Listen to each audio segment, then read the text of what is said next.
Hi, this is Anthony. Welcome to my show. The whole purpose of investing in the stock market is to make money, either through price appreciation, dividend payments, or a combination of both. And at the very least, you don't want to lose money, especially in real terms, that is, adjusted for inflation. It seems like the smaller the stock as far as price, the bigger the tensions are between bulls and bears on it. Nano Dimension stock symbol NNDM is no different. Let's look at some charts. Since it was floated in 2015, Nano Dimension has lost 96.28%. That means that $100 invested in it less than 7 years ago would leave you with $3.72 today. During the same time period, a broad-based index like the S&P 500 has increased 157%. That is taking into account this year's current bear market. Now, I've had viewers in the past argue with me and say that my numbers are incorrect because there was a reverse split for Nano Dimension in the past. That is adjusted in the first chart, so don't worry, I'm not misleading you and you don't need to write to me complaining about that point. My simple premise is they are currently losing money. There's nothing that I can see that will reverse that anytime soon. So your investable dollars are better spent in putting it in something with a greater possibility of investment return.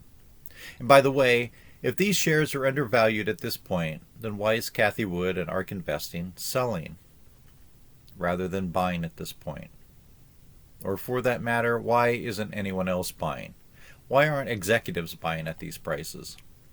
Sure, there's the possibility that you could buy at Nano's current low price, and if you're lucky, there might be a bump up and you could sell at a profit. But again, look at that chart and think to yourself, you could have put your money into so many other things and come out ahead. The company is losing money. The sales that they do have are on a fairly small number of expensive machines. Analysts point out that their gross profit margin is 50 to 60%. Well, that's great, but there are lots of other companies that achieve that. Look at the gross profit margin for iPhones from Apple. And despite Nano Dimension's 50 to 60% gross profit margin rate, still they're losing money. Analysts point out that they have over $1 billion in the bank. That's certainly true, and that's great for the company. But that money came from a secondary share offering last year. It's not because they sold a bunch of machinery and made money. They sold a bunch of new shares which diluted existing shareholders. People argue that the problems of the company up until recently were the fault of the previous management. The new managers will take the company to profitability. They point out that the CEO was a fighter jet pilot in the Israeli Air Force. Okay, but in Israel every able-bodied man is supposed to serve in the military for a minimum period of time.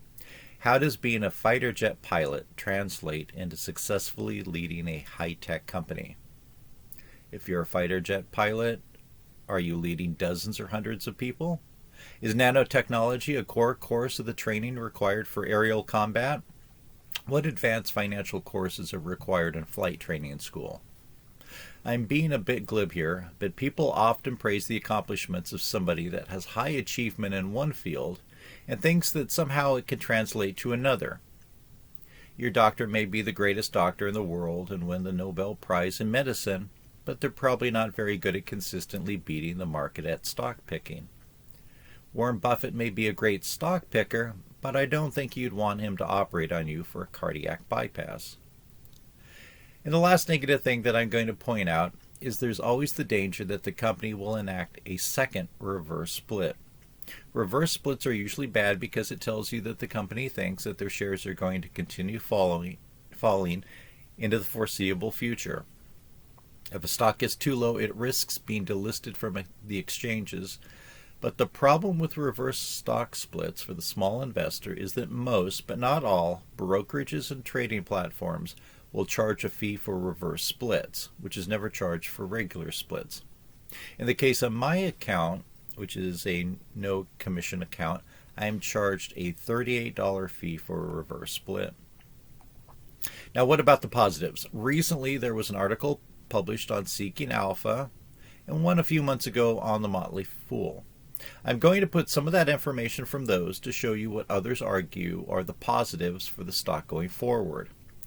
Again, for the near to medium term, I don't think that these are valid, and I think that for the long term, there may not well come to fruition, but I think that these will give my viewers the opportunity to see what the other side argues.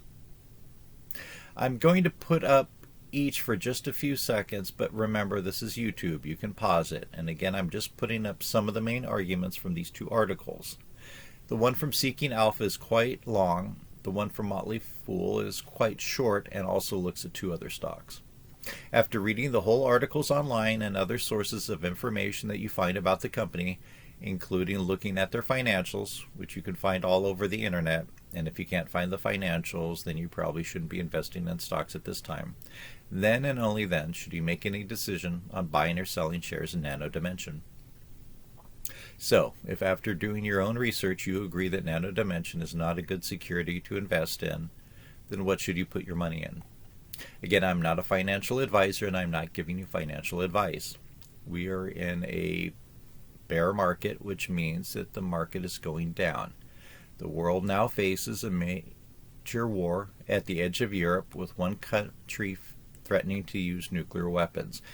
After 2 years of a deadly global pandemic, the United States and perhaps other countries are facing a potential recession, and the aforementioned war could greatly affect food supplies and therefore prices of food throughout the world, leading to instability. The United States is facing the highest inflation rate that we've seen in many, many years, and other countries are also experiencing high inflation, so broad stock markets could continue to go down or sideways for a period of time, possibly for a number of years. I'm always long-term bullish on the American stock market because I think that long-term things slowly get better and companies sell goods and services to consumers and their stock prices eventually go up. That being said, often the standard advice is to dollar cost average into mutual funds, which track broad market indices like the S&P 500 or the NASDAQ Spiders or the Dow Jones Industrial Average. This is not advice, but long-term investing in indices like those is generally fairly safe and financially rewarding. Again, without giving advice, I think that recent hits to shares of Amazon and Tesla, due to a combination of both financial results and or other news, has potentially provided an opportunity to get into them at this point. I've done several videos on Palantir. And in fact, Palantir, Amazon, and Tesla are my 3 largest holdings. Do your own research on them to see if they may be appropriate for some part of your well-diversified portfolio. 2 others to research at this time might be Pool Corporation, stock symbol POOL, and Crown Castle International, stock symbol CCI. One sells pool supplies, the other operates cell phone towers. I no longer own any shares in these 2 companies, but I have in the past, and I did well when I owned and sold them.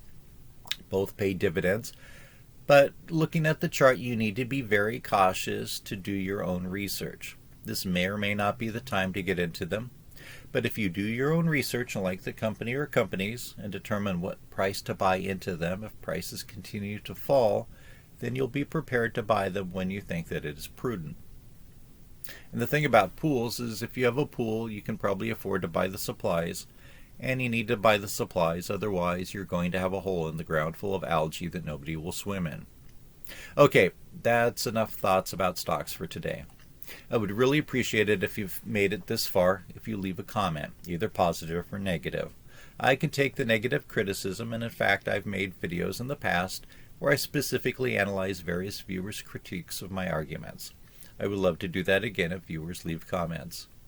And if you like this type of content and want to see more, it would really help me if you subscribe to this YouTube channel.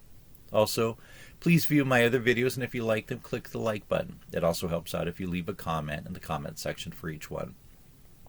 I'm on Instagram at Anthony R.R. Mills. You can follow me there. Since this channel is not yet monetized, if you want to help me out, I sell small collectibles on eBay. Things like old stock and bond certificates, coins and banknotes, stamps and postal items, and books, along with other things such as Masonic items. If you're interested in buying silver coins as collectibles or investments, I usually have some listed, and if you're interested in investing in gold or silver as a commodity, I have a few YouTube videos that explain how you can easily do that, plus some of the pitfalls in doing so. You can find my items on eBay with my username, stock_tycoon. Thanks for viewing.